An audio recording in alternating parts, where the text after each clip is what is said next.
e, obviamente, primeiro, agradecer-lhe a sua disponibilidade. Segundo, reconhecer aos meus colegas que estão na organização de mais este evento e estou interessadíssimo em ouvi-lo, como já, enfim, tivemos uns minutos de conversa pequena cavaqueira antes, informal. De facto, eu não posso deixar de usar este momento para comentar o seguinte: certamente que estamos todos agora já numa fase de fazer um esforço de retorno ao presencial, que não é fácil, é preciso todos nós interiorizarmos essa necessidade. Ainda ontem fiz um comunicado, anteontem fiz um comunicado aos diretores dos departamentos sobre isso, porque o presencial é essencial globalmente para várias coisas, para a alma mater, para o aprofundamento das questões académicas. Não podemos deixar de ter o presencial, até porque temos um espírito humano gregário, não é? Por logo está de acordo com a nossa natureza. Mas vamos manter muitas coisas à distância. E sendo eu um fã daquilo que eu chamo a educação sem fronteiras e sem paredes, que é uma ideia e um slogan que lancei já há bastante tempo, não do tempo da pandemia, muito antes, penso que esta é uma oportunidade extraordinária para nós aprofundarmos esta possibilidade de interação.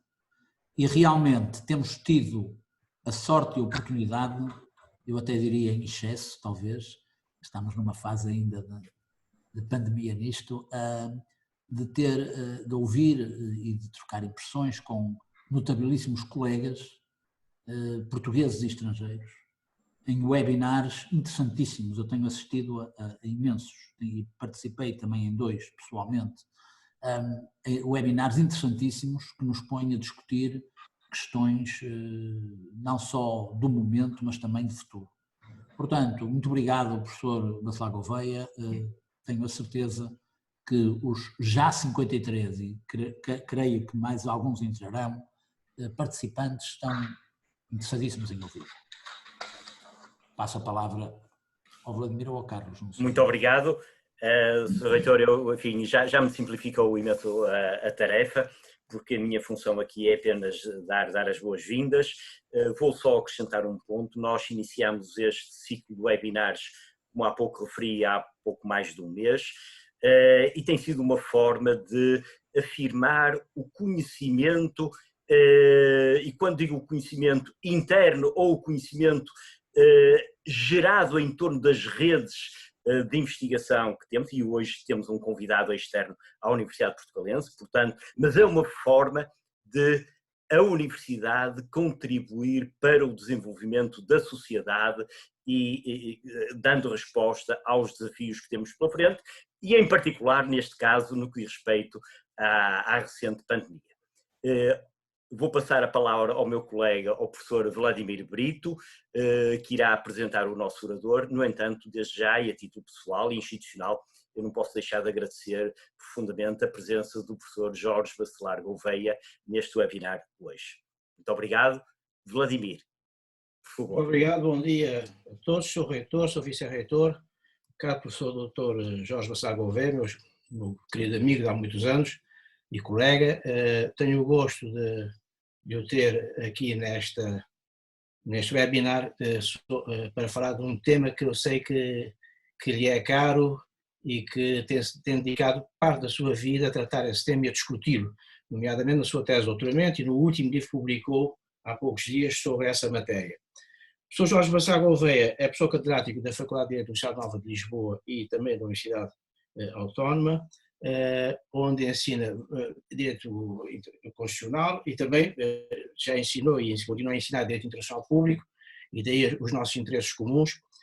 É uma personalidade muito conhecida e reconhecida no mundo jurídico e académico português e não só, e no mundo lusófono. Tem tido um papel determinante na articulação das várias escolas de direito do mundo lusófono, Brasil, Angola, Cabo Verde, Moçambique, São Tomé e Príncipe. Eu e ele temos viajado muito para esses países a fazer conferências, a dar aulas, doutoramento, seminários, etc., mas ele tem sido o motor de todo esse processo e, portanto, é um homem que, de facto, tem para o mundo lusófono uma grande estima, um grande amor, posso dizer mesmo, e, portanto, tem contribuído grandemente para difundir a ideia do direito que se produz em Portugal e também trazer do mundo lusófono a ideia do direito que aí se produz, sempre diversificada para Portugal.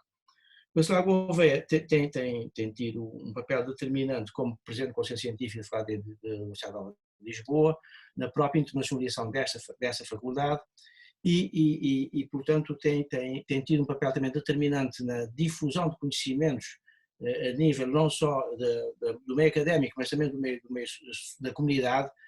Basta lembrar as suas inúmeras intervenções públicas na televisão, nos jornais, etc., e dizer que, de facto, no quadro desse seu trabalho, tenho a certeza que é o único jurista português que até este momento escreveu um livro sobre as constituições de todos os países lusófonos, para já com exceção de Cabo Verde, sei as razões, mas de todos os outros tem escrito um livro, um manual sobre o direito constitucional de cada um desses países. Sob o ponto de vista do que nos vai falar neste webinar, que é o estado de exceção, do estado de exceção ao estado de calamidade, é um tema de facto muito complicado, sob um ponto de vista jurídico, mas não só, mesmo filosófico. Relembro o debate que há neste momento na Itália, por causa do filósofo Agamben, que é um teórico do estado de exceção, mas que entrou em paranoia teórica e, portanto, já começa a dizer algumas coisas que geram um grande conflito teórico e político na Itália. De facto, o estado de exceção não está ligado só ao problema jurídico da sua declaração, tem um problema societário e comunitário, por exemplo, a questão da sua ligação à biopolítica, por exemplo, à saúde pública, à vida, à segurança, etc. Tudo isto gera um conjunto de fenómenos societários como o medo de morrer, o medo de perder a saúde, o medo de perder a segurança, enfim, mas esses medos não nos podem impedir de lutar pela democracia, de ter um controle político sobre os decisores políticos e nunca esquecer que qualquer estado de exceção, mesmo em calamidade pública, que implica a questão da saúde pública, não pode permitir um governo de filósofos. O governo é sempre dos políticos. Os filósofos no sentido amplo do termo, têm de dar o contributo possível sob o ponto de vista técnico ou científico, mas devem parar por aí. Porque o que nós estamos a ver às vezes na Europa é uma tendência de transformar os cientistas em governantes. E isto pode ser aquilo que Platão dizia, que queria um governo de filósofos, e os gregos sempre recusaram esse governo a Platão. E nós temos de os recusar também àqueles que nos querem governar só sob um ponto de vista técnico ou científico. Portanto, posto isto, passo a palavra ao professor Vassago Gouveia para os 45 minutos de intervenção que tem, depois faríamos um debate, perguntas e respostas do professor para terminar depois ao fim de 1 hora aproximadamente esse webinar. Muito obrigado, Jorge, um grande abraço e podes começar a tua exposição, a tua comunicação. Muito obrigado, uma saudação a todos os que me estão a ver e a ouvir através destas magníficas plataformas. Gostaria de cumprimentar o Sr. Reitor, o Sr. Vice-Reitor da Universidade Portucalense, que tenho visitado, não tanto nos últimos anos, mas há pouco recordava, talvez com o menor número de participantes, que julgo que a minha primeira ou a segunda prova de mestrado em que participei como arguente até foi na Universidade Portucalense, já nos longínquos anos, julgo que 1999. Foi o ano em que me doutorei e, portanto, sempre me habituei a respeitar a universidade, acho que tem excelentes instalações e agora ainda ficou melhor com a aquisição, entre aspas, do professor Vladimir Brito, que também neste momento cumprimento de uma forma especial, ele já disse muita coisa, é realmente uma personalidade singular a vários tipos, nos seus interesses, na ligação que faz também com uma área que nós temos comum, uma paixão comum, que é o direito de língua portuguesa, e portanto é com muito gosto que eu aqui estou e aceito este convite, muito me honra, para vos falar um pouco sobre este tema. De facto, o professor Vladimir disse que este era um tema que ocupou uma boa parte da minha vida, mas espero que não seja a obsessão da minha vida e muito menos que seja a minha obsessão final. Mas, na verdade, fiz a minha tese de doutoramento sobre o estado de exceção no direito constitucional, eu defendi em 1999, e na altura, quando a fiz, nunca esperaria que ela pudesse ser útil, mas, na verdade, agora aqui estamos, ou estivemos até há dias a viver esta primeira experiência de estado de emergência em democracia. Já tinha havido uma pequena experiência de estado de sítio na altura do 25 de novembro, mas de facto este tema é um tema do estado de exceção do direito constitucional, é um tema teórico da maior delicadeza, mas é um tema apaixonante porque precisamente coloca em questão todo um conjunto de pilares da constituição da normalidade. E, portanto, o estado de exceção mostra-nos um lado oculto, digamos, o lado oculto da Lua. Nós vemos o lado visível da Lua, mas há um lado oculto da Lua, neste caso há um lado oculto da Constituição, que é a Constituição de exceção, às vezes não se usa muito essa expressão, mas que ela é tão importante quanto a outra e por ser oculta é perigosa. E, portanto, nós devemos estar muito atentos, nós, os doutrinadores, os políticos, os juízes, muito atentos àquilo que se pode fazer e àquilo que se pode fazer de errado com essa Constituição de exceção, tal construção, digamos, alternativa que aparece nestes momentos de crise.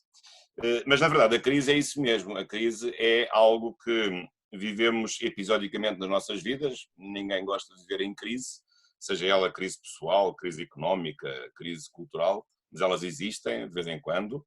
Mas a nossa vida é uma vida de normalidade. E, portanto, o direito que também nós temos na nossa vida organizada é um direito que corresponde a necessidades de normalidade da vida social, da vida económica, da vida política.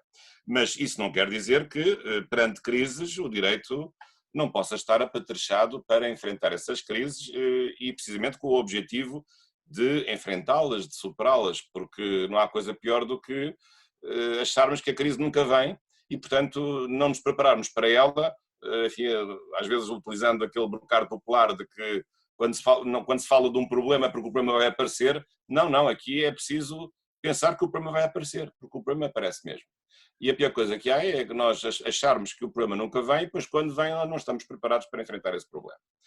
E portanto aqui isto acontece nas ciências médicas, acontece nas ciências económicas, mas também acontece nas ciências jurídicas. E portanto o direito também tem que ter mecanismos de resposta, mecanismos, digamos, de um direito de crise, depois há vários nomes que podemos usar, crise, exceção, emergência, urgência, necessidade, como quiserem, mas portanto o direito em geral tem mecanismos mais ou menos aperfeiçoados, depende depois da tradição dos países, depende da história dos países, depende dos regimes político-constitucionais, depende de muita coisa. Mas, de facto, o direito, em geral, deve enfrentar e deve estar preparado para situações de necessidade, de crise, de emergência. E claro que a minha especialidade é mais na área do direito constitucional, é o direito público de um modo mais amplo, mas os mecanismos de crise não se resumem apenas no direito público, também o direito civil tem mecanismos de crise. Aliás, temos vindo a verificar que o direito dos contratos, o direito civil, tem mecanismos para permitir o reequilíbrio financeiro dos contratos nestas situações que nós estamos a viver. A teoria da imprevisão, a alteração das circunstâncias, portanto, vejam como muitas vezes esses mecanismos até já existiam, já são antigos, já vêm do direito romano, no caso do direito civil, alguns deles, e o mesmo sucede também com o direito público, embora o direito público seja uma criação, na sua essência recente, do Estado Constitucional. Mas também há um estado de necessidade administrativa, também há um direito de necessidade penal para excluir a ilicitude dos crimes praticados em estado de necessidade, por exemplo. Ou em legítima defesa, porque aqui neste caso distinguido entre causas humanas e causas naturais que possam dar origem à prática de crimes que depois deixam de o ser porque se tornam lícitos ou aos quais se exclui a própria ilicitude.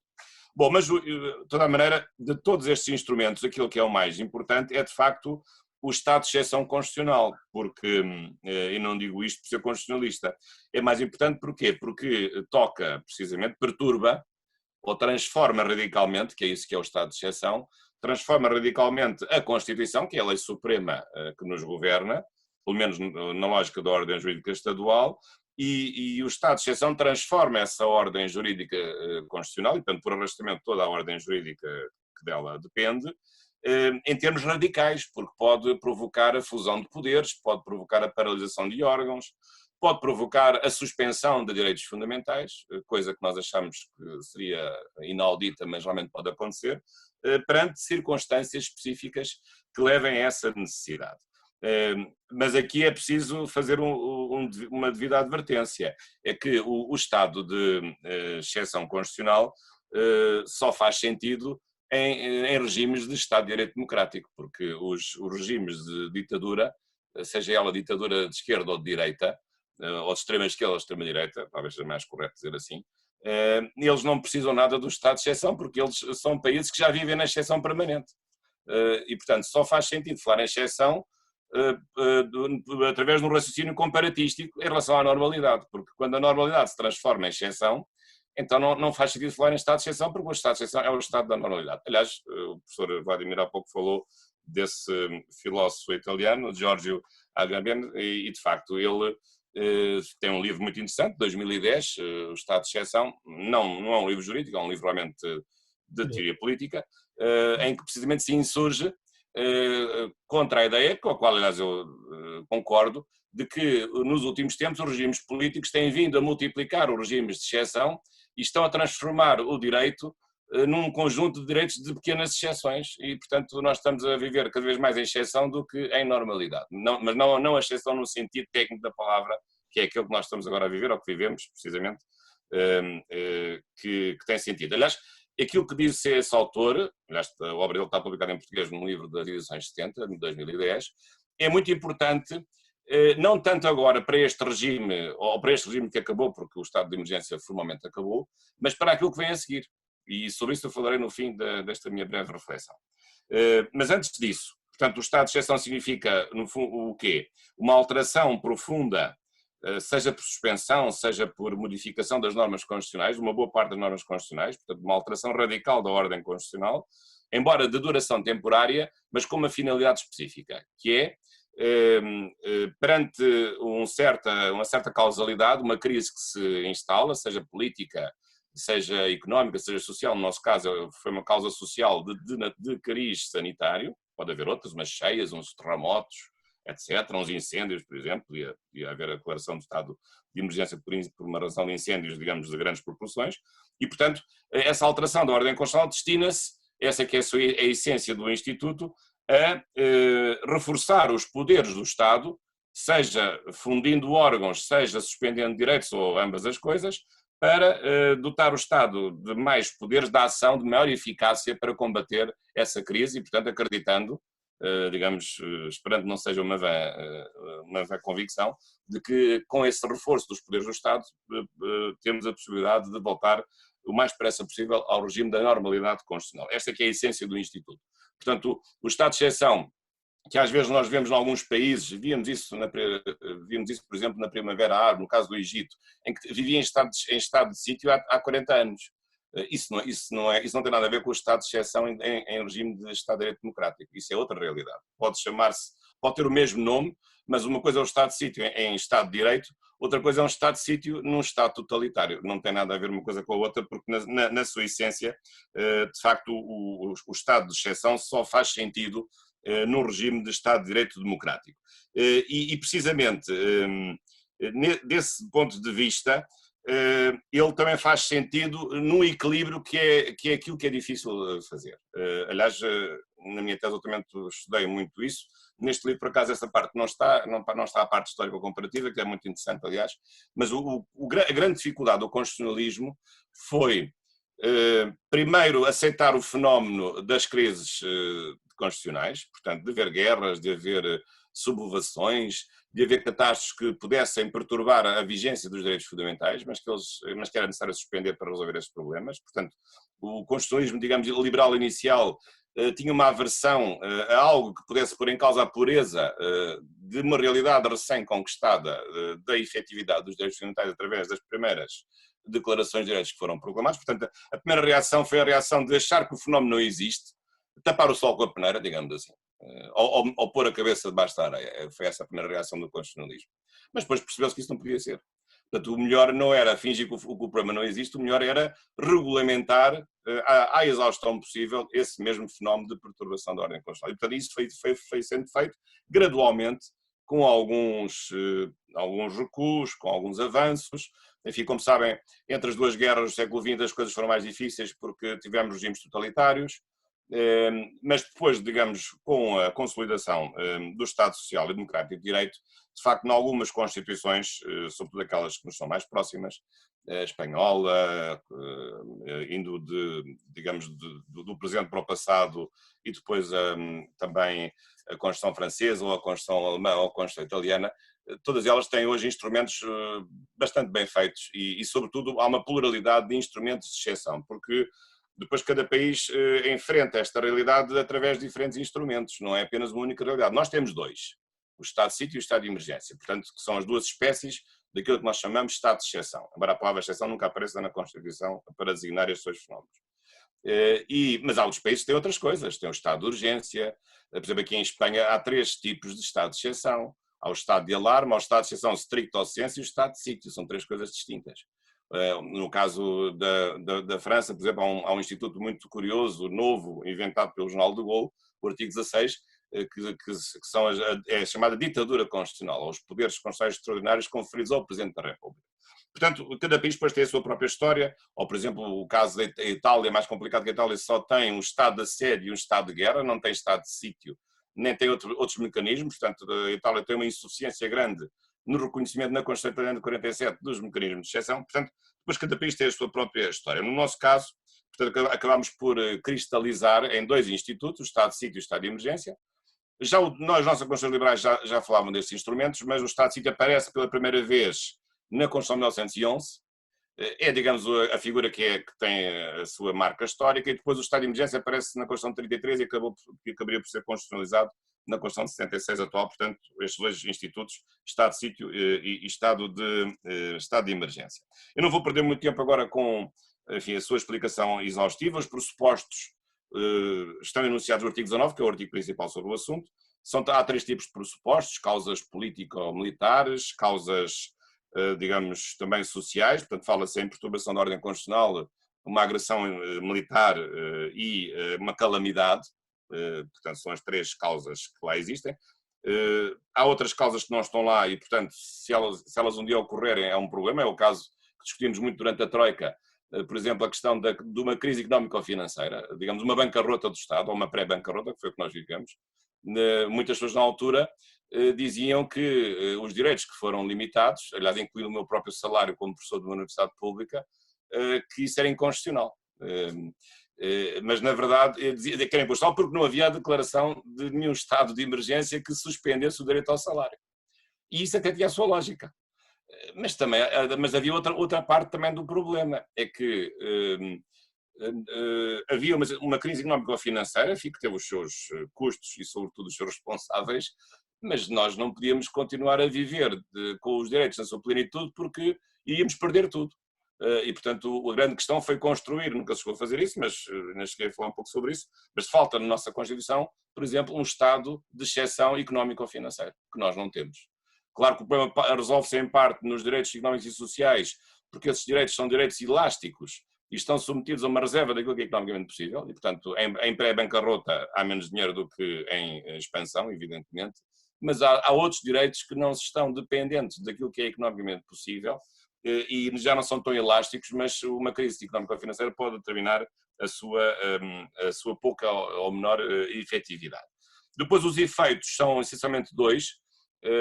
Alguns direitos que podem ser suspensos, não todos. Há os famosos direitos absolutos que não são suspensíveis do artigo 19, número 6. E depois há um procedimento, porque devido à delicadeza do assunto, este é um caso raro em que, e penso que único, em que a declaração do estado de exceção, seja de sítio ou de emergência, carece de 2 vontades concordantes, do Parlamento e do Presidente da República. Digamos, em termos autónomos. Embora depois haja aqui coisas também que suscitam dúvidas, não é estranho que o Parlamento aprove certas leis por maioria de 2/3 e a aprovação, a autorização que dá ao estado de emergência, ao estado de sítio, seja apenas por maioria relativa. Não é estranho, por exemplo. É verdade que depois o Presidente da República é que decide, mas também o Presidente da República também decide a promulgação das leis, e há leis que são aprovadas por 2/3. Então, se nós começarmos aqui a escarafunchar em tudo isto, há muita coisa a dizer. Mas agora não vamos muito longe, porque senão não tenho tempo de falar sobre aquilo que pretendo também dizer, mais algumas coisas. Em relação, depois, aos efeitos não materiais, mas aos efeitos organizatórios. Aqui é que é o outro grande problema, é que, não sei se repararam, que com a declaração do estado de emergência, ficámos mais ou menos na mesma. O Presidente da República continua a ter os mesmos poderes, a Assembleia da República continua a ter os mesmos poderes, embora tivesse optado uma solução um pouco, enfim, menos própria, a meu ver, que é reduzir o quórum para 116 deputados, portanto cada grupo parlamentar aceitou só lá colocar uma proporção para que no máximo só estivessem 116 deputados, mas um acordo de natureza política que não está previsto na Constituição, mas, portanto, o nosso estado de exceção é muito fraco do ponto de vista do reforço dos poderes, porque apenas permite ao governo ter alguns poderes administrativos acrescidos na gestão da administração pública, embora podendo, estando os direitos suspensos, invadir algumas áreas que antes estavam protegidas pelos direitos que passam a estar suspensos, mas na verdade as outras competências dos órgãos de soberania não ficam perturbadas e, portanto, mantém-se as competências legislativas do Parlamento e mantém-se as competências até dos órgãos regionais e também do próprio Presidente da República. Noutros países não é assim, noutros países os Parlamentos fecham. E a única entidade que fica a governar o país na crise é o órgão executivo, seja ele presidente, seja ele o governo. Mas no nosso caso, enfim, por razões também de memória, de uma ditadura que realmente foi má, optou-se por um sistema que no fundo poucas consequências tem do ponto de vista da agilização e do incremento dos poderes de necessidade que possam ser postos em prática. Já agora ainda outra coisa, o estado de exceção às vezes diferencia-se daquilo que nós chamamos de estado de necessidade legislativa, porque isto é, o estado de exceção é sempre um estado de necessidade, mas há estados de necessidade que não são estados de exceção. Nós temos poucos casos de estado de necessidade que não são de estado de exceção, portanto que não são aqueles estados de necessidade que alteram a ordem constitucional, mas temos, pelo menos em 2 casos, na nossa Constituição, mecanismos da chamada urgência procedimental, quer seja para a aprovação das leis, o Parlamento pode acelerar o processo legislativo, quer seja um famoso instituto na fiscalização preventiva, o Presidente da República que pede ao Tribunal Constitucional a fiscalização das leis.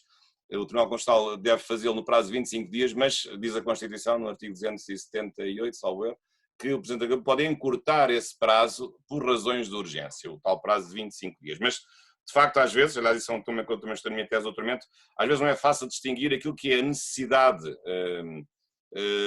legislativa ou a necessidade constitucional com o estado de exceção constitucional. Na verdade, ao princípio, o estado de necessidade, ou o princípio da necessidade, no fundo é um princípio geral de direito, temos que reconhecer isso, e não só no direito constitucional, mas quando chega ao direito constitucional, ele aí tem que ser claramente diferenciado entre aquilo em que vai incidir como mecanismo para a preservação da ordem jurídica, ainda que alterando radicalmente de uma forma temporária, portanto é isso que nós chamamos estado de exceção. Noutros casos em que não há essa perturbação da ordem constitucional, nós chamamos de estado de necessidade, seja ela necessidade legislativa ou necessidade, por exemplo, de substituir órgãos, a chamada substituição orgânica, por exemplo, que é outro fenómeno também típico de uma situação de necessidade, mas não de necessidade com a força de alterar a própria ordem constitucional.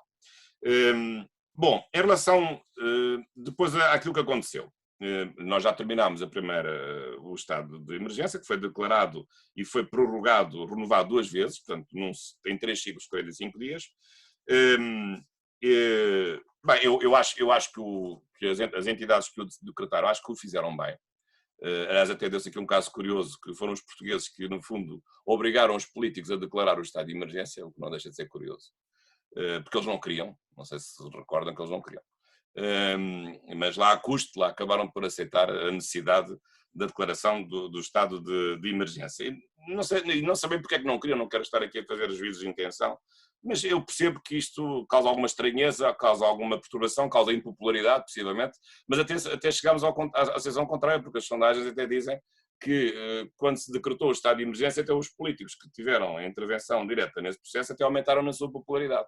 Portanto, os próprios políticos estavam enganados em relação às consequências negativas de natureza política de uma medida realmente poderosa, drástica, draconiana, que é, na verdade, a declaração da suspensão de certos direitos fundamentais.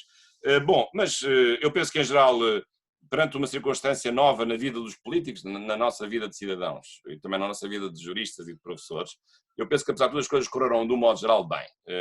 Embora depois possamos, na fase do debate, discutir alguns assuntos que foram que foram objeto de alguma controvérsia, por exemplo, a suspensão da liberdade religiosa na sua dimensão coletiva, porque a certa altura, enfim, se suspendeu até a própria liberdade de ir à rua para ir rezar a uma igreja, quando é possível a liberdade religiosa é um dos tais direitos que não pode ser suspenso no artigo 119, número 6, e sendo certo que uma coisa é a intervenção do Estado na limitação da religiosa, outra coisa é o poder das confissões religiosas de vedar o acesso aos seus templos, são 2 coisas completamente distintas, e chegámos a uma coisa realmente caricata, que foi o próprio Estado proibir as celebrações religiosas dentro dos próprios templos religiosos. Isso é uma coisa que realmente nunca tinha visto. Mas a vida é sempre muito rica para nos fazer realmente conhecer novos fenómenos. Mas, na verdade, aqui até digamos que houve aqui um processo de uma certa inversão, que foi, não foi o Estado que impôs às confissões religiosas a limitação da sua liberdade, foi até para as próprias confissões religiosas que pediram ao Estado para lhes impor a própria limitação à sua liberdade, digamos, de culto, que é uma coisa realmente extraordinária, se bem percebo o que é o princípio da laicidade e o princípio da liberdade religiosa. E, portanto, mas houve outras questões, enfim, pois, uma questão que se levantou muito em relação às pessoas que ficaram em confinamento obrigatório, porque dizia-se que não foi suspenso o direito à liberdade individual, portanto, que está previsto no artigo 27.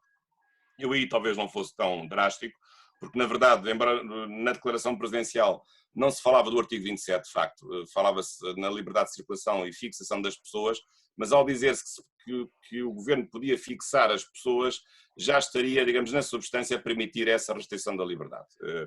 E, portanto, embora depois também havia outro problema, que era que no estado de sítio pode-se fixar, pode deter-se pessoas e pode-se fazer prisão domiciliária, mas ainda assim com algumas garantias de intervenção do juiz. E neste caso as pessoas que tivessem o Covid ficaram confinadas obrigatoriamente, mas sem qualquer proteção judicial.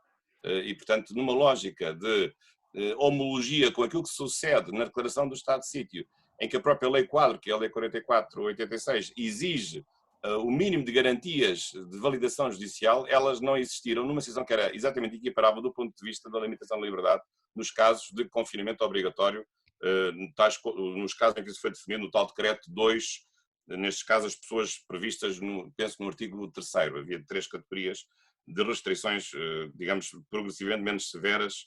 Em geral, as pessoas estavam abrangidas pelo artigo 5º, o tal dever geral de recolhimento, que era no fundo uma forma, era eufemisticamente uma designação eufemística para o dever geral no fundo, de domicílio obrigatório. Mas, portanto, esse era outro problema que se colocou e outros mais, mas agora vamos passar à frente. Enfim, se quiserem, depois podemos revisitar um pouco esse tema. Talvez do ponto de vista teórico, só aqui mais um aspecto que eu também estranhei, é que não sei se repararam que a declaração do estado de emergência, a declaração e depois a sua renovação por 2 vezes, foi uma declaração condicional, porque se disse, a certa altura, no artigo 4º, dizia-se o seguinte: ficam parcialmente suspensos os seguintes direitos. E depois enunciavam-se os direitos, e depois a seguir, por exemplo, a liberdade de circulação, 2 pontos. Ou liberdade de entrada e saída, 2 pontos. E depois, pode o governo, ou pode, não diz o governo, podem ser tomadas medidas no sentido disto e daquilo. Portanto, afinal, a declaração presidencial não estava a suspender direitos. Permitia que outros suspendessem direitos. Este é que é o grande problema. Porque, do ponto de vista constitucional, o poder para suspender não está no governo. Está no Presidente da República. Ele é que suspende. E não pode, a meu ver, delegar esse poder de suspensão num governo, porque o governo tem aqui uma função, porque é um órgão politicamente com menor legitimidade, o governo tem o dever de executar, não é o dever de suspender ou o poder de suspender os direitos, é de executar a suspensão já decretada, mesmo que seja condicional.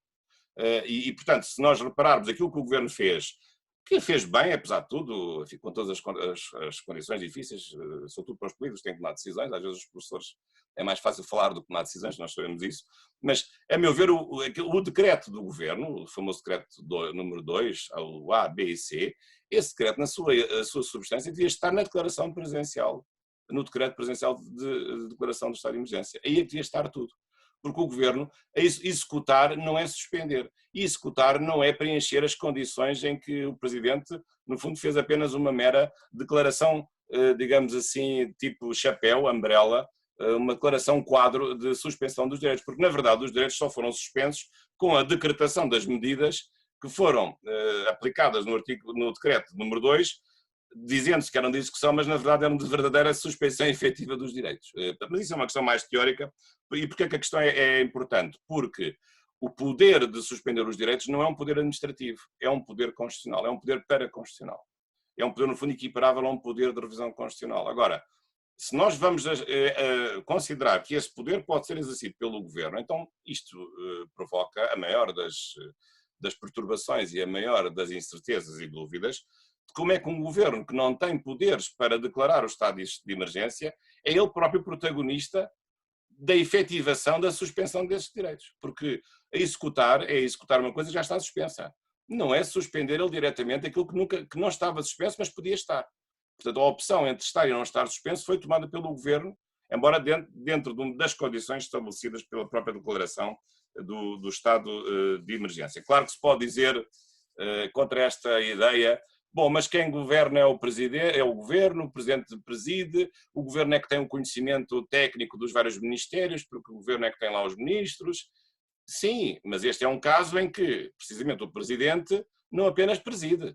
Neste caso, o Presidente governa, porque é o Presidente que tem o poder constitucional de declarar a suspensão dos direitos. E, portanto, neste caso tem que haver aqui uma unidade de ação que acabou por haver, porque, no fundo, depois o decreto foi bastante, digamos, simétrico, ou foi um complemento da declaração, foram feitos em conjunto, mas, na verdade, aquilo que estava no decreto do Governo, 80% do que lá estava, devia estar na declaração presidencial e não no decreto dito de execução do estado de emergência. Bom, mas agora isso terminou e passamos a uma segunda fase, que julgo que está até dia 17 de maio, que é o chamado estado de calamidade, que é também uma solução que, a meu ver, me suscita maiores reservas. E depois já vou dizer porquê, não é nenhuma crítica em especial, porque eu acho que há aqui um problema sério no país digamos, de instrumentos de crise que nós não temos. E, portanto, andamos aqui um pouco às aranhas, às apalpadelas, para encontrar esse regime e nós não estamos a encontrá-lo. O que é que sucedeu? Entendeu-se que, de facto, a situação estava a melhorar. Não era necessário suspender tantos direitos, havia coisas que eram óbvias que já não podiam ser suspensas, a deslocação no território, ou, por exemplo, a saída e entrada no país, ou outras coisas, ou requisição, interferência na atividade económica, com requisição de bens e de serviços ao trabalhadores, portanto as coisas estavam a melhorar. O Sistema Nacional de Saúde não ficou entupido, até ficou a meio, digamos, na sua capacidade, felizmente. Também era essa a razão de agir um pouco mais antecipadamente. Mas depois optou-se por um estado de calamidade que é um pouco estranho em relação a tudo isto, porque o estado de calamidade é o grau mais elevado de crise de proteção civil, e a proteção civil, digamos, na segurança nacional significa a reação contra causas naturais, portanto, a reação contra uma invasão estrangeira é a segurança militar e o estado de guerra. A reação contra altercações de ordem pública contra o crime são as forças policiais, a chamada segurança interna. A reação contra os incêndios, contra os terremotos, contra as cheias, é a chamada proteção civil, portanto, contra causas naturais, contra catástrofes ou acidentes naturais. Na verdade, uma crise sanitária destas proporções é uma calamidade pública, eu sobre isso não tenho nenhuma dúvida. Agora, o problema não está na causa, o problema está nos efeitos que a Lei de Base de Proteção Civil atribui à declaração do estado de calamidade pública. Porque, se nós formos ver bem, os efeitos são muito poucos. Por um lado, há uma reorganização das forças de proteção civil, portanto, aqui em sentido amplo, não são só os bombeiros, todas as forças de proteção civil, aliás, todos nós somos agentes de proteção civil, como de acordo com o que está na própria Lei de Base da Proteção Civil. Isso parece-me bem, e muitos atos podem ser praticados no chamado estado de necessidade administrativa, que já não é um estado de necessidade constitucional. Mas depois, o estado de calamidade também pode atingir alguns poucos direitos. Em relação a eu duvido que possa ser constitucional, a tal fixação de residência das pessoas ou a limitação à circulação das pessoas ou as tais cercas sanitárias, que é uma expressão, aliás, da lei, mas que me faz um pouco de impressão de usar, porque a ideia é que nós somos todos gado e que vamos ser cercados. Essas cercas era uma palavra que a minha avó usava, a minha avó era de Paredes de Cora, usava para limitar o gado. As cercas sanitárias isso é mais para o gado, não é para as pessoas. Mas portanto, essa parte do estado de calamidade, digamos, do ponto de vista dos efeitos que introduz, gera dúvidas de constitucionalidade, de facto. Outras, talvez não tanto, permite a requisição de bens e serviços, bens móveis, permite a requisição de trabalhadores do setor privado para o setor público, isso talvez se possa aceitar, mas há ali uma zona realmente de uma certa indefinição e que, desse ponto de vista, suscita dúvidas.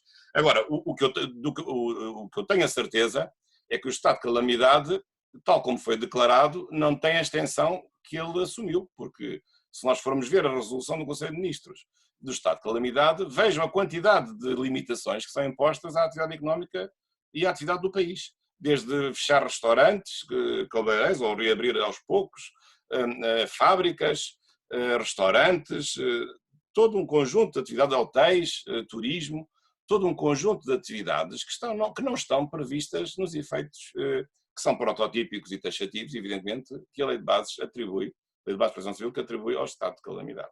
E, portanto, eu acho que isso levanta um outro problema, que era talvez, isso aí talvez tivesse faltado um golpe de asa aos políticos, que acho que em geral até acho que enfrentaram como puderam e sabiam, e bem, tudo isto, que não era fácil, mas faltou terem percebido que durante aqueles 45 dias, sendo certo que o Parlamento continuava a funcionar, porque o estado de emergência não retira qualquer competência legislativa ao Parlamento, o que faltou foi ter percebido que o futuro nunca podia passar por um estado de calamidade, tinha que passar por um conjunto de novas medidas legislativas, leis, que podiam, com uma maior duração, e não com aquela curta duração típica do estado de emergência, que introduzissem, ainda que temporariamente, mas de uma forma mais prolongada, restrições a certos direitos fundamentais, mas por lei, não por resolução do Conselho de Ministros.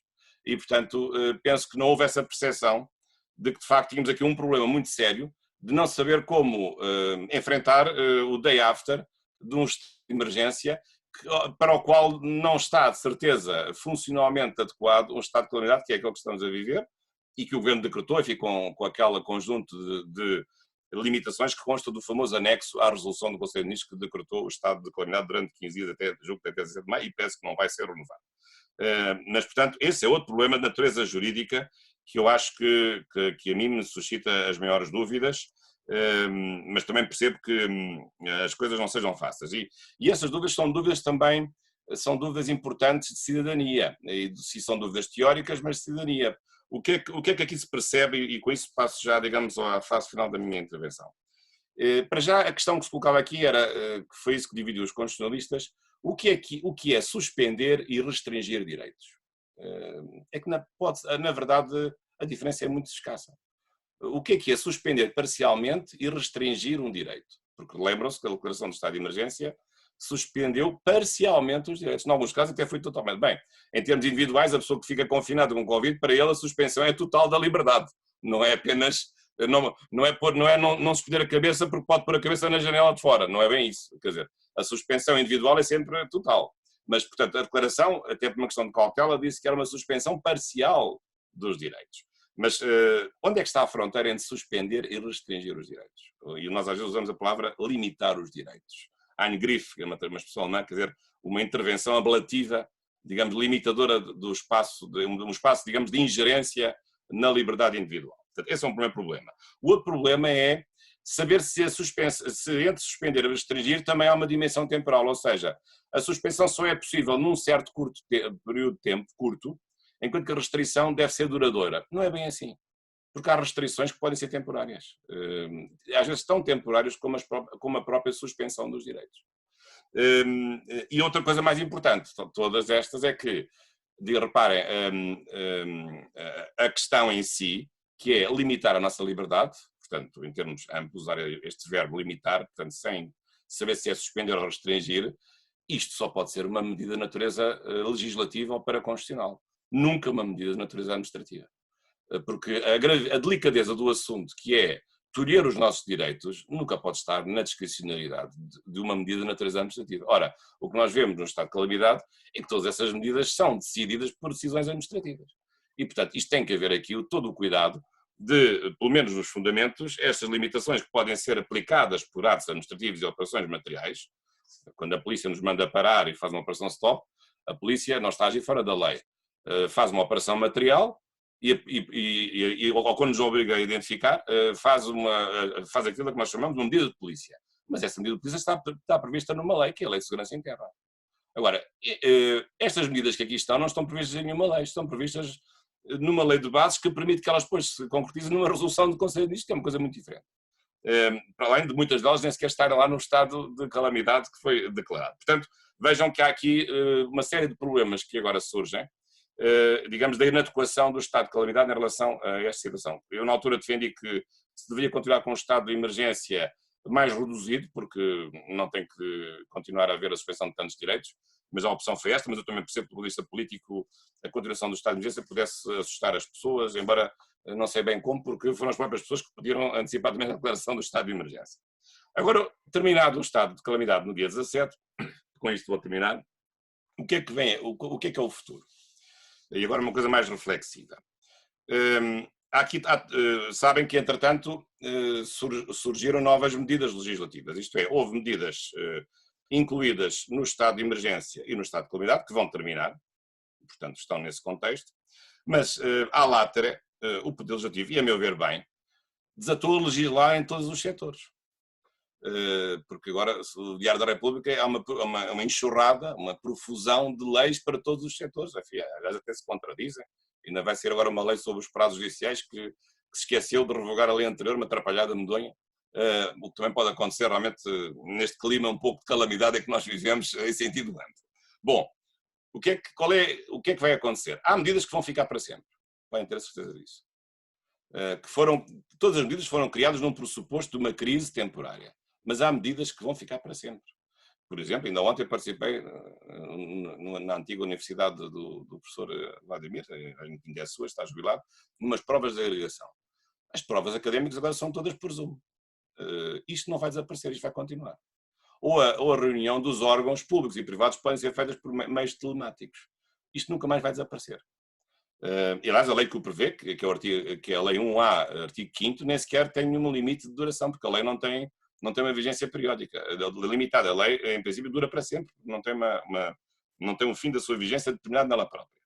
Portanto, há medidas que vão com certeza ficar para sempre, e até é bom, digamos, no fundo, toda a digitalização que nós, no fundo, descobrimos que podia ser benéfica, o teletrabalho, em grande medida também, que vai até poupar dinheiro às empresas, que não é preciso ter escritórios para os funcionários, porque as empresas vão tornar os lares dos funcionários os seus novos escritórios e vão poupar muito dinheiro com isso. É o que vai acontecer. Aliás, a começar por mim, como professor, que também tenho aqui um conjunto de gavetas com documentos da universidade. Portanto, agora também passo a ter aqui um escritório da universidade na minha casa. E talvez a universidade não tenha necessidade de ter tantos espaços para arrendar e para gastar. Portanto, eu acho que e dou este exemplo, mas certamente haverá outros, e até de algum sentido benéficos, ou não tanto. O teletrabalho pode ser importante. Nós não chegamos atrasados, como não chegamos atrasados a esta conferência, mas pode ter outros custos do ponto de vista da vida individual, da vida familiar, das crianças que têm em casa ou não têm. Não é bem a mesma coisa de não estarmos com os nossos colegas de trabalho, enfim, tem outro tipo pode ter outro tipo de problemas, tendo também vantagens. Depois há outras medidas que vão desaparecer. Algumas já desapareceram e vão desaparecer com o fim do estado de calamidade, mas há outras que a breve trecho vão desaparecer. Sobretudo as medidas de benefício económico, evidentemente, os benefícios do layoff ou de certos subsídios, enfim, que são da segurança social, etc. Esses vão desaparecer breve, 2, 3, 4 meses vão desaparecer. Agora, o problema que se vai colocar é quando é que vamos regressar à verdadeira normalidade. Nós agora vamos entrar aqui num direito que é um direito, digamos assim, um direito cinzento, que não é branco nem preto. É um direito, digamos assim, de mistura, entre uma mistura que às vezes pode ser difícil de compreender e pode ser injusta e até inconstitucional, um direito que não é bem, nem é um direito da normalidade, nem é um direito de exceção. É um tertium genus. É um direito transtemporal que está para além da causa que lhe deu origem, mas também sabemos que não é um direito definitivo, mas é um direito que vai perdurar, mas não sabemos quanto tempo é que ele vai perdurar. E, portanto, vamos aqui assistir, no fundo, à introdução de um conjunto assistimos a um conjunto de medidas legislativas que vão ficar durante algum tempo, mas nós não sabemos quanto tempo, e que depois nos vão suscitar as maiores dúvidas da sua legitimidade, quer jurídica, quer política. E em que entra aqui o casuísmo, entra aqui o oportunismo político, entram os lobbies sociais, que quer que a minha medida continue mais 3 meses, mas os outros não têm força na comunicação social, acabam logo com a medida, mas no outro setor fica mais 6 meses, ou fica mais 1 ano. Medidas, sobretudo, em geral, de natureza permissiva, portanto, de benefício para os próprios destinatários. E, portanto, isso gera problemas depois de indagação a respeito da igualdade de tratamento das pessoas, dos grupos sociais, ou das atividades económicas, portanto, sobretudo a lógica do princípio da igualdade e não só no tratamento das pessoas, mas sobretudo na distribuição dos encargos. Porque tudo isto estamos a pagar com o nosso dinheiro. Nós que pagamos os impostos, enfim, que não paga impostos, evidentemente não está preocupado com isso. Mas quem paga impostos é que está a pagar isto tudo. Porque o Estado somos nós. O Estado não são os políticos, o Estado somos nós. Neste aspecto, somos mesmo nós que financiamos o Estado. E, portanto, o problema aqui é, digamos, da equidade das medidas que venham a ser tomadas perante uma dispersão de medidas, porque repararam, nas últimas semanas, cada ministério tem o seu pacote de medidas e, portanto, tudo isto está setorizado. E, portanto, agora vem a comunicação social que quer 15 milhões. E depois vem os festivais de verão que não querem acabar. E depois vem a TAP que quer continuar a levar e quer dinheiro. E depois vem os comboios que também querem não sei o quê. E, portanto, estamos nisto. E, portanto, não há aqui uma lógica, digamos, de coerência e, sobretudo, isto vai introduzir uma ruptura que eu acho que é preocupante na unidade da ordem jurídica, quer seja na unidade valorativa, quer na unidade lógica de tudo isto. Agora, para terminar, quais são aqui os desafios que se colocam? Penso que estes desafios são importantes. Desde logo, há uma lição, aliás, que eu já tinha tirado na minha tese de doutoramento, pode ser que agora me ouçam. A primeira lição é de que nós temos um estado de exceção inadequado para enfrentar um conjunto de realidades e, sobretudo, esta. E, portanto, faltam-nos aqui faltam-nos instrumentos de exceção mais maleáveis e talvez de menor intensidade. E, portanto, a solução que se arranjou foi o sucedâneo do estado de emergência, foi o estado de calamidade, mas este estado de calamidade também não estava adequado àquilo que nós estamos a ver, no fundo, um estado de emergência sanitária, que é isso que nós não temos. Com estas proporções. Também ninguém adivinha, é verdade. Mas nós temos um direito de exceção constitucional e administrativo que não está adequado e ele talvez possa também funcionar melhor. Mas a Constituição, por exemplo, não permite uma coisa que eu sempre achei lamentável, em vez dos deputados andarem a fazer contas para só aparecerem 116 no Parlamento, agora com máscara, porque é que não põe a funcionar a Comissão Permanente da Assembleia da República, que são 20 e tal? Esse é que era o órgão que devia substituir, em tempos de crise, o funcionamento do plenário parlamentar. Aliás, até esse órgão que dá autorização se o plenário não está a funcionar. E porquê é que não aconteceu? Porque, imagine, pasme-se, a Comissão Permanente não tem poderes legislativos. Portanto, nunca serviria para fazer isso. Isto cabe na cabeça de alguém que uma Comissão Permanente da Assembleia da República não tenha poderes legislativos de necessidade. Nestas circunstâncias, acho que isso é absurdo. Portanto, a primeira revisão constitucional é já essa. Além de todas as outras que depois já não têm a ver propriamente com a questão do estado de emergência e das suas consequências. Depois, também, evidentemente que vai haver aqui um conjunto de desafios em matéria do direito digital. Nós vamos assistir agora a uma digitalização acelerada de um conjunto de comportamentos de natureza jurídica, a validade dos documentos de natureza digital, por exemplo, as atas das reuniões dos órgãos, como é que nós validamos essas atas? Gravamos o Zoom e depois isso é que vale no tribunal, se houver algum litígio? Portanto, questões ligadas a uma maior digitalização do direito, que isso vai realmente ser muito mais amplo do que tem sido, o que tem depois os seus riscos de segurança, de autenticidade, até de liberdade, porque há atos que depois passam a ser feitos de uma forma telemática que não têm as mesmas características quando os atos são feitos através de um convívio presencial, não é propriamente a mesma coisa. Mas, portanto, aí também, no fundo, vai haver um incremento importante, em alguns aspectos será positivo, de utilização dos meios digitais para a prática de atos jurídicos num conjunto de circunstâncias. Depois, também há outro aspecto, e vou terminar, que é mais de relações internacionais, mas penso que é importante. Eu acho que a grande lição, o grande resultado de tudo isto é a seguinte conclusão, enfim, e quem não tiver essa opinião não me leva a mal, mas quem sai derrotado de tudo isto, para além das pessoas que sofreram com esta crise, é o neoliberalismo e é o capitalismo selvagem e é o internacionalismo selvagem e capitalista. Porque isto prova, em termos internos, que afinal o Estado é que é o grande Estado segurador, o nosso seguro de vida comunitária é o Estado, na verdade. É o Estado que nos pode salvar, mais ninguém, pelo menos do ponto de vista terreno. E, portanto, quando começámos em crise, a que porta é que as pessoas foram bater? Ao Estado. É o Estado. O Estado é imprescindível. Claro que isso é uma conclusão um pouco óbvia, porque o Estado, evidentemente, que se está a cumprir esta função de emergência, é um Estado que pode ser um Estado mínimo, se não fizesse isso, também não faria nada.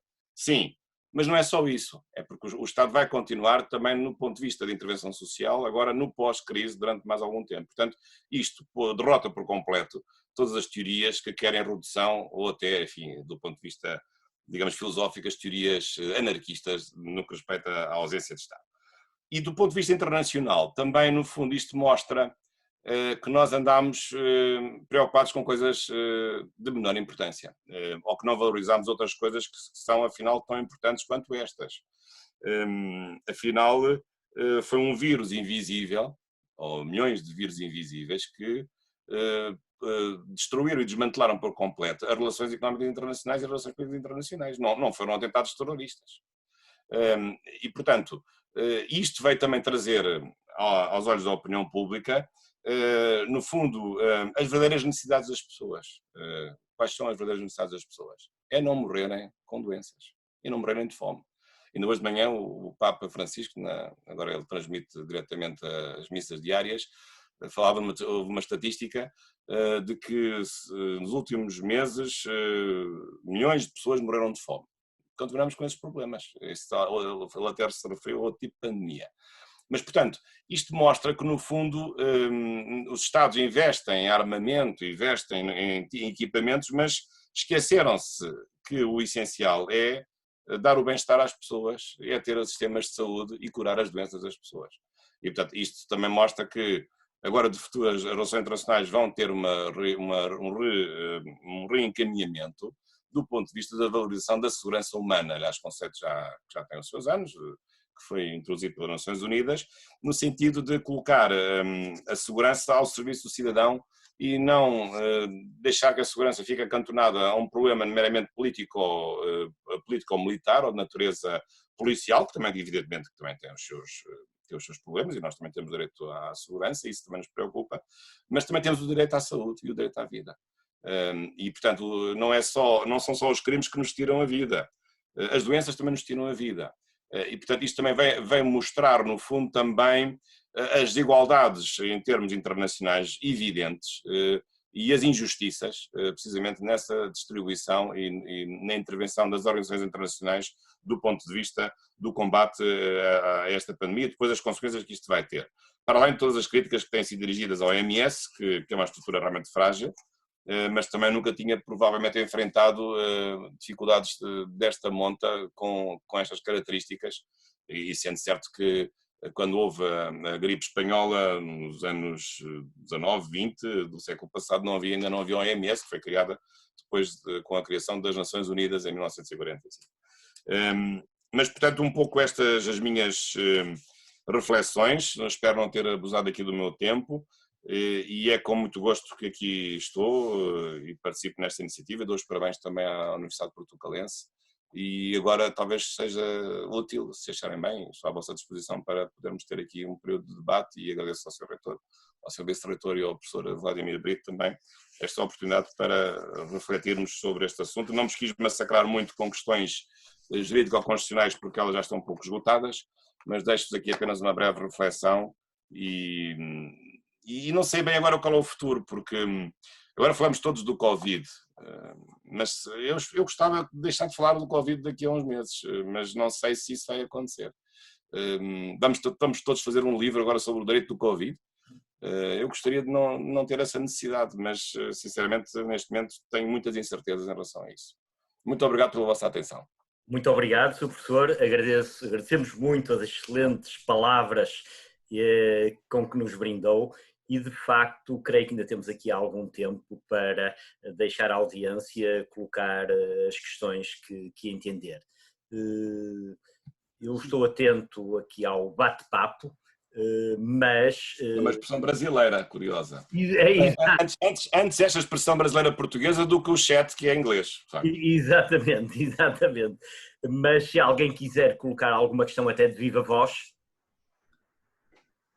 Sr. Reitor?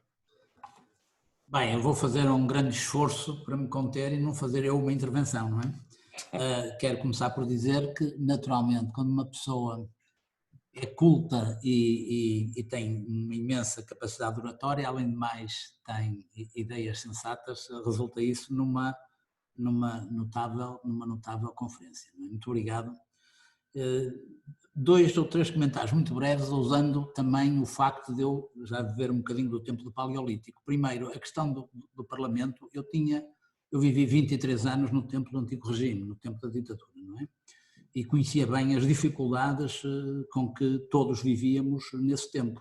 E não as esqueço, porque a memória, o tempo limpa a memória, não é? E de facto, esta obsessão, entre aspas, do Parlamento de querer manter algum controle da situação acaba, parece-me, no plano de cidadão e político, por ter a ver com a memória que neste momento é predominante no Parlamento e que tem a ver com as perseguições do antigo regime e os excessos do antigo regime, não é? Parece-me claro, e isso resulta em muitas coisas, o Parlamento não querer diminuir o número de deputados, todo um conjunto de questões que ainda não conseguimos ultrapassar, apesar de já estarmos a viver num novo regime há 50 anos.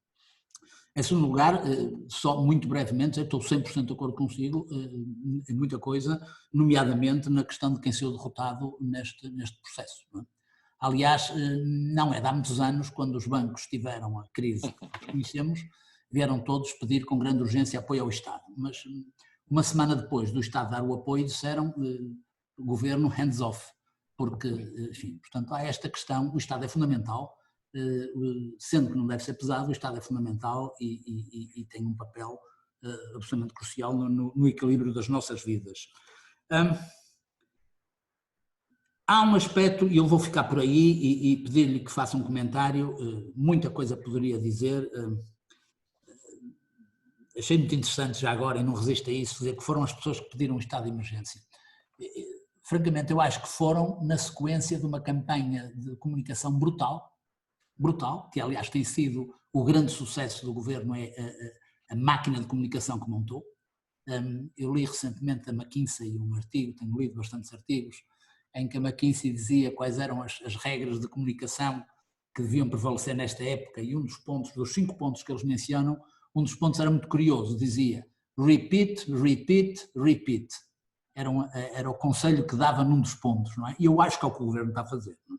E assustou-nos de tal maneira que agora temos o outro lado do boomerang, que é conseguir convencer as pessoas a voltar ao trabalho, dado o susto que nos criaram. E estamos nessa fase de ter que voltar ao trabalho, não é? Ter que voltar ao trabalho presencial, sendo eu, como sabem os meus colegas que me estão a ouvir, um enorme fã de tudo o que são meios digitais, daquilo que eu há pouco disse, da educação sem fronteiras e sem paredes, não é? Bom.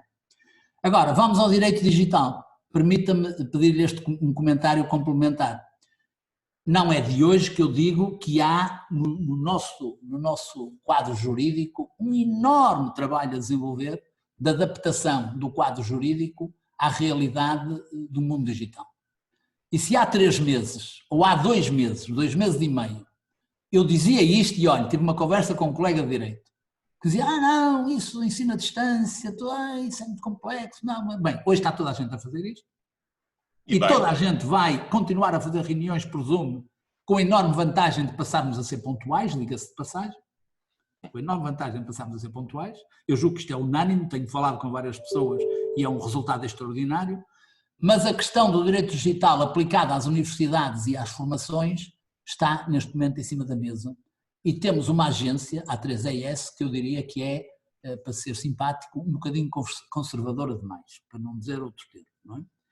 E nós vamos ter que alterar essa situação.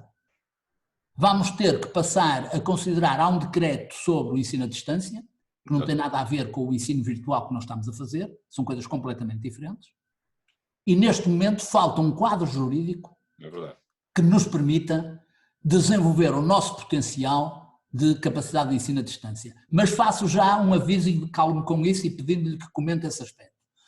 Mas faço já um aviso, aquilo que há 4 ou 5 meses eu dizia no meu discurso que era uma oportunidade competitiva brutal, hoje já não é uma oportunidade competitiva. Hoje já é uma exigência de sobrevivência. Porque a oportunidade competitiva era no momento em que ninguém fazia o que está a ser feito. Hoje todos fazem. E, portanto, acabou-se a oportunidade competitiva e passou-se para a fase da exigência de sobrevivência. Mas nós temos que conseguir convencer o poder político a que rapidamente adapte o quadro jurídico digital na parte das universidades, que permita que haja um quadro legal adequado, que neste momento a A3ES não reconhece. Reconhece temporariamente, mas não reconhece.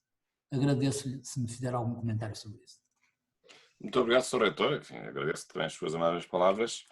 Eu vou agora fazer um breve comentário a este ponto que eu acho que é realmente muito importante, e eu às vezes até digo com colegas, uma coisa é dar aulas a 150 alunos ou a 100 alunos, que eu também dou. Outra coisa é dar, por exemplo, aulas de doutoramento, o professor Vladimir, no doutoramento da Universidade Portugalense, o doutoramento é sempre com poucas pessoas. Eu pergunto, mas vale a pena eu ir à universidade dar aulas a 3 pessoas ou 4 pessoas? Acho que não vale a pena. Não é melhor estarmos cada um na sua casa e eu dar a aula via Zoom? Agora, na verdade, a legislação, em muitos casos, exige a presença física. Aliás, foi por isso, e isso não aconteceu na primeira versão do estado de emergência, que suspendeu o direito ao ensino presencial, porque não sei se repararam, na primeira versão não estava lá o direito ao ensino suspenso. Só apareceu na segunda declaração ou na terceira, já não me recordo bem. Portanto, porque no fundo o Estado percebeu que o direito ao ensino está na Constituição, é o direito ao ensino presencial. Será assim? Não sei se também será assim. Agora, claro que isso... Depois há muitos tipos de ensino à distância. Depois há aqui o grande problema para nós, a começar por mim, que é, nós estamos habituados a ensinar presencialmente, não à distância. Eu sei que há uma universidade aberta e ensinar à distância não é para qualquer um. É preciso ter técnicos, é uma pedagogia própria. E é preciso ter instrumentos também tecnológicos. A grande questão que se coloca aos nossos filhos, que têm estado a ter telescola, a grande questão depois é o problema da igualdade de oportunidades entre aqueles que têm bons computadores e têm uma rede que não cai e aqueles que não têm computador e a rede está sempre a cair e não ouvem nada do professor. Portanto, isso é outra dimensão das coisas, mas penso que há muita coisa que pode ficar agora em direito digital e penso que, sobretudo, este ensino à distância, que não tem nada a ver com as formações por correspondência, que é o velho preconceito, acho que deve a própria agência perceber que tem que o aceitar imediatamente e ele tem a mesma verdade que tem o ensino presencial. O único ponto, talvez, que se possa colocar maiores dúvidas é a questão das avaliações, por causa da garantia da autenticidade de quem faz os exames, se está em casa, se há outra pessoa que está ao lado do computador e faz o exame por essa pessoa. Enquanto presencialmente sabemos que aquela pessoa que está lá, embora também se copie a mesma do ponto de vista presencial, nós sabemos disso. Mas, portanto, essa questão é uma questão que veio para ficar e repare que pode ser uma grande oportunidade também para as universidades, porque isso já estava a ser feito pelas universidades americanas. As grandes universidades americanas já andavam a fazer cursos online em todo o mundo.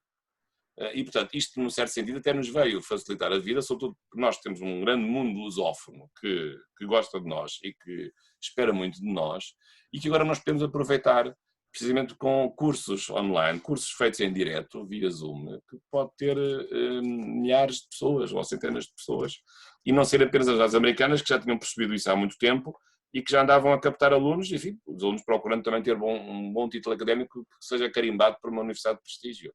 E portanto penso que isso é necessário e vamos esperar agora, enfim, como sabe a agência, o professor Alberto Amaral penso que está de saída, está bastante doente, mas é necessário realmente que haja um golpe de asa para poder agora acolher outro tipo de comportamento, mas também que os professores sejam ajudados, a começar por mim próprio, porque eu não sei ensinar à distância, eu sei ensinar presencialmente. Claro que nós fazemos muitas conferências, elas são cada vez mais gravadas, lá vou andando, até tenho um canal de YouTube, pronto, mas muitos não têm. Mas não sou um especialista em ensinar à distância, de facto, não sou. Muito obrigado, Sr. Reitor. Obrigado. Muito obrigado. Nós já estamos um pouco adiantados na hora, sei que o Sr. Professor também tem compromissos da parte de tarde e, portanto, temos que respeitar... Mas temos tempo, esteja à vontade, temos tempo. Então, se me permite, coloco novamente a audiência, se houver mais alguma questão. Eu estou a ver o Dr. Paulo. Sr. Paulo Moraes. Sim. Boa tarde, Dr. Paulo Moraes, está bom? Bom dia. Muito gosto em vê-lo, Jorge, muito gosto.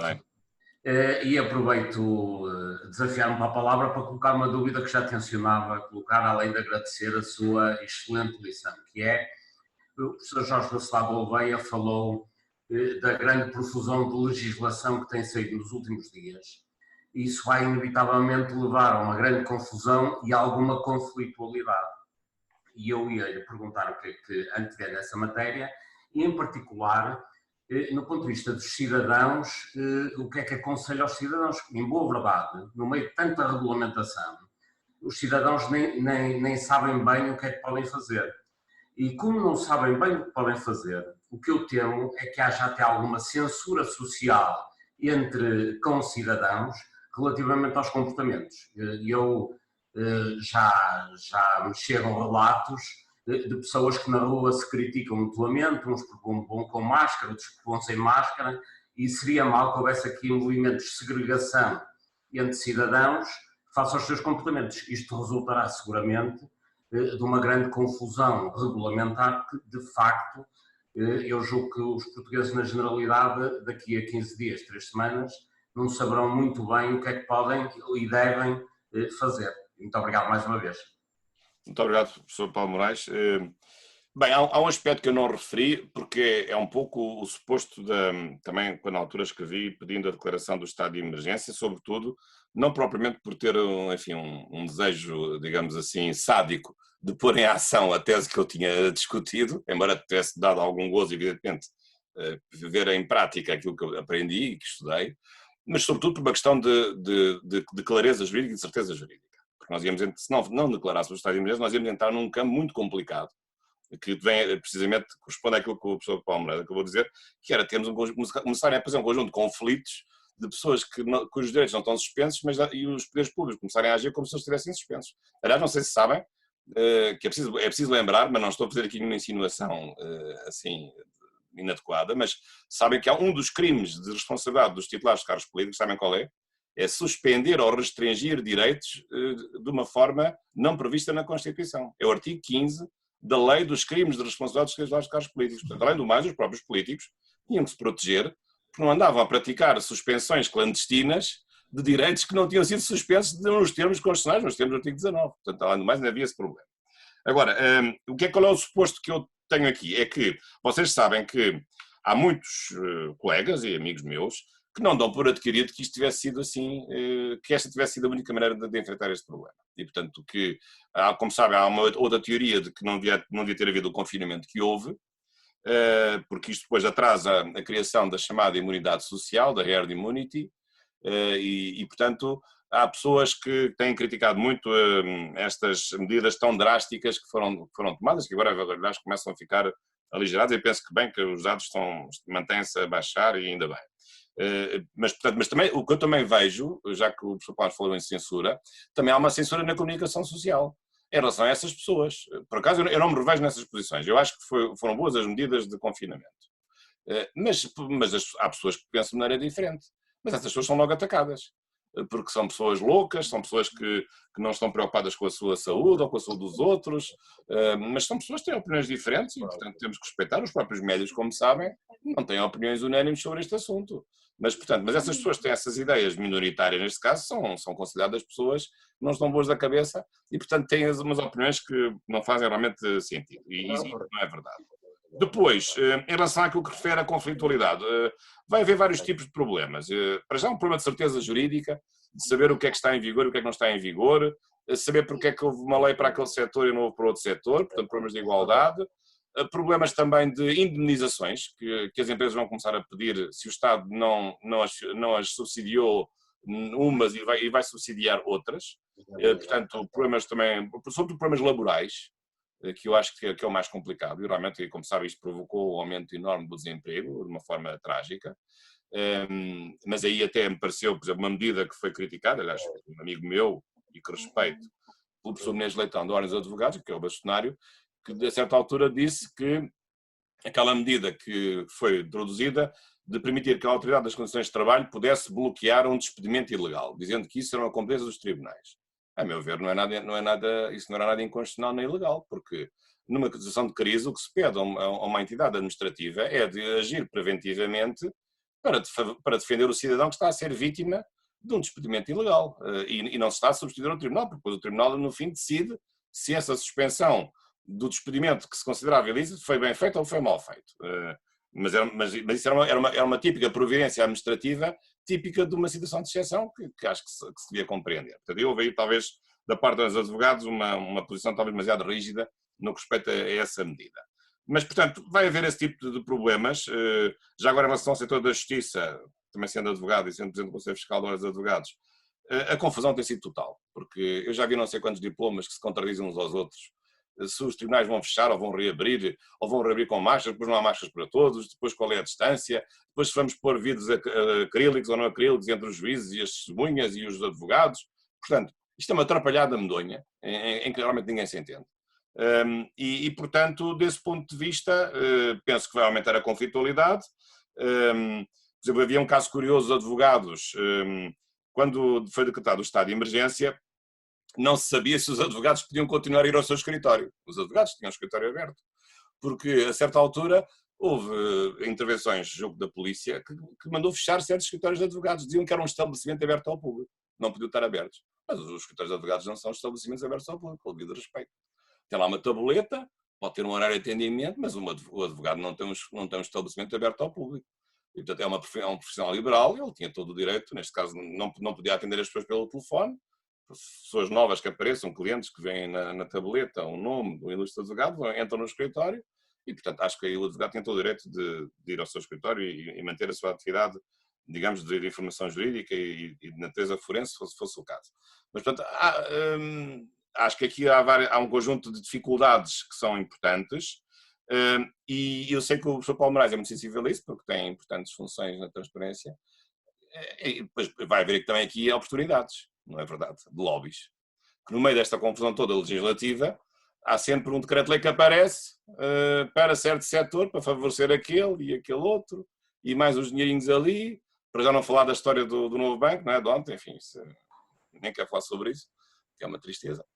Mas, portanto, isto também, porque o clima, digamos assim, de emoção, o clima da urgência é um clima de desorganização e, digamos, de perda de racionalidade e, portanto, é um caldo de cultura fantástico para a corrupção. Não tenho a menor dúvida sobre isso. E ela vai aparecendo sob a aparência de medidas benévolas, de apoio a isto, a aquilo, mas que muitas vezes não têm racionalidade, não têm igualdade e não têm o escrutínio político que deviam ter, porque neste momento nós estamos numa situação complicada. É outra crítica que eu também aqui deixo aos partidos políticos, é que o Parlamento desapareceu. O Parlamento devia estar ativamente a fiscalizar a concretização dessas medidas. É verdade que depois do estado de emergência o Governo deve apresentar ao Parlamento, isso está previsto na Lei 44 de 86, deve apresentar ao Parlamento o relatório daquilo que aconteceu naqueles 15 dias. Neste caso foram 3 vezes 15 dias. Mas não é só isso, é preciso saber o que é que... Há um conjunto de medidas administrativas que começam a despachos por todos os lados, despachos administrativos de ministros e coisas assim, isso não pode acusar ninguém, mas o Parlamento não devia fechar ou reduzir a sua atividade, devia manter a sua fiscalização. Neste momento a fiscalização do Parlamento é muito importante. Aquilo que disse o Sr. Reitor é verdade, no tempo da outra senhora, como sabe, o Parlamento não era de funcionamento regular, era de funcionamento intermitente, só se reunia no Natal e na Páscoa para desejar as boas festas e as boas Páscoas, praticamente.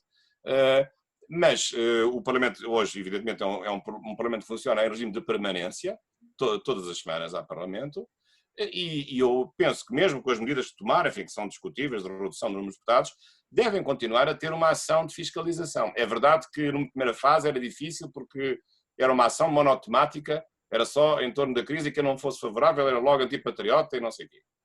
Mas a certa altura as medidas começam a ser objeto de um escrutínio e de ser possível haver alternativas às medidas que são tomadas, porque as medidas não são todas iguais, nem têm todos o mesmo impacto, e devem ser vistas das diferentes perspectivas dos programas político-partidários que os partidos têm no Parlamento. E eu não tenho visto nada disso. Portanto, aqui também os partidos ficaram um pouco atordoados, mas eu penso que a ação política e o contraditório democrático parlamentar deve permanecer nas circunstâncias, penso eu. Muito obrigado, Sr. Professor. Muito obrigado, Sr. Professor. Agradecemos muito. Não tenho dúvidas que foi um momento alto na vida da nossa universidade e, em nome da universidade e de todos os participantes, queremos agradecer a sua presença e as palavras que nos dirigiu. A todos e a si em particular, muito obrigado e muito boa tarde. Boa tarde. Muito obrigado. Vou então desligar, se me dá licença. Perfeito. Posso, obrigado. Muito bom.